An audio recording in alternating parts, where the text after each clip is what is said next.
Headphone নিতে ভাইয়ার রুমের দরজা খোলা মাত্রই দুটি নগ্নদেহ অন্তরঙ্গ অবস্থায় দেখতে পেলাম। সে আর কেউ নয়, আমার বড় ভাই ও মামাতো বোন জান্নাত, যাকে আমি 2 বছর ধরে ভালোবাসি। জান্নাতও আমাকে ভালোবাসে, কিন্তু কখনো এই অবস্থায় দেখবো স্বপ্নেও ভাবিনি। আমাকে দেখে এতক্ষণে ভাইয়া ও জান্নাত কাপড় পরা শুরু করে দিছে। লজ্জায় কেউ কোনো কথা বলছে না। হয়তো আমি এখানে আসবো আশা করেনি। আমি বললাম, ছি ভাইয়া ছি, তোমাকে আমার ভাইয়া বলতে ঘৃণা হচ্ছে।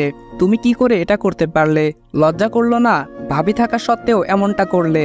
জান্নাত, তোমাকেও বা কি বলবো, ঘৃণা হচ্ছে নিজের প্রতি।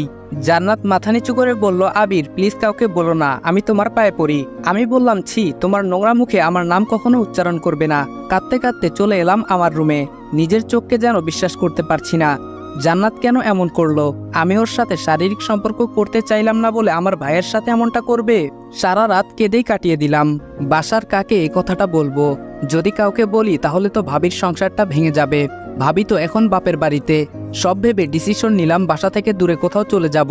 তাই জমানো মাটির ব্যাংকটা ভাঙলাম। 1336 টাকা ছিল। ব্যাগে কিছু কাপড় ও জমানো টাকাটা নিয়ে বাইরে বের হতেই বাসার সবাই। আম্মু বলল, আবির সকালবেলা কোথায় যাচ্ছিস বাবা? আমি বললাম, মা আমি দূরে কোথাও চলে যাচ্ছি, হয়তো আর ফিরবো না। জান্নাত বলল, কই যাবে তুমি আমাকে ছেড়ে? বিয়ে করার ভয়ে পালাচ্ছ? আমি বললাম, তোর মতো নোংরা মেয়েকে বিয়ে করব আমি, কি করে ভাবলি? জান্নাত বলল, আমার সাথে রাত কাটানোর আগে মনে ছিল না? কথাটা শুনেই আম্মু আমার গালে সজোরে একটা থাপ্পড় লাগিয়ে দিল। তোকে আমার ছেলে ভাবতেই ঘৃণা হচ্ছে। এদিকে ভাইয়া এসে আমাকে ইচ্ছামতো লাঠি দিয়ে পিটাচ্ছে। ব্যথায় আমি চিৎকার করতে লাগলাম। এমন সময় ভাবি তাদের বাসা থেকে চলে আসে। আমায় এমনভাবে মারতে দেখে এগিয়ে আসলো ভাইয়াকে আটকাতে। চোখ দিয়ে অঝরে পানি পড়ছে। নিজের ভাই তার অপরাধ ঢাকতে আমাকে এভাবে মারছে। আমাকে নিয়ে গিয়ে একটা রুমে আটকে রাখা হলো। নিজের গর্ভধারিণী মা আমাকে চিনতে পারলো না। 1 বছর আগে ভাইয়া অ্যাক্সিডেন্ট করে যখন মৃত্যুর সাথে পাঞ্জা লড়ছিল, তখন তো আমি আমার 2 ব্যাগ রক্ত দিয়ে বাঁচিয়েছিলাম। সে কি করে পারলো আমার শরীর থেকে রক্ত ঝরাতে? এসব ভেবে দু চোখে যেন অশ্রু বাধা মানছে না। জান্নাতের সাথে আমার প্রেম আছে, বাসার সবাই জানে। কিছুক্ষণ পর আমু এসে পাঞ্জাবি পায়জামা দিয়ে, তোর সাথে জান্নাতের বিয়ে, রেডি হয়ে নে, আর বিয়ে না করলে আমার মরামুখ দেখবি। আমি মাকে কিভাবে বলি যে জান্নাতকে ভালোবেসে 2 বছরে আমি স্পর্শ করলাম না? সে কি করে ভাইয়ার বিছানায় গেল?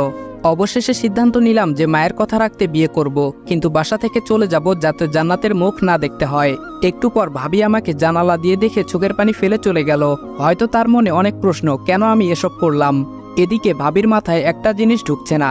আবির তো জান্নাতকে ভালোবাসে, তাহলে কি এমন হলো যে বিয়ে করতে চাচ্ছে না? বিকেলে কাজে আসলো। আমার ও জান্নাতের বিয়ে পড়ানো হলো। বিয়ে বাড়ি ঠিকই, কিন্তু কারো মনে কোনো আনন্দ নেই। সবার মন খারাপ, শুধু আমার বড় ভাই আকাশ ও জান্নাত ছাড়া। পায়ে ও হাতে প্রচন্ড ব্যথা করতেছে, তবুও কষ্ট করে একটা চিঠি লিখলাম। প্রিয় মা, আমি তোমার কথা রেখেছি মা।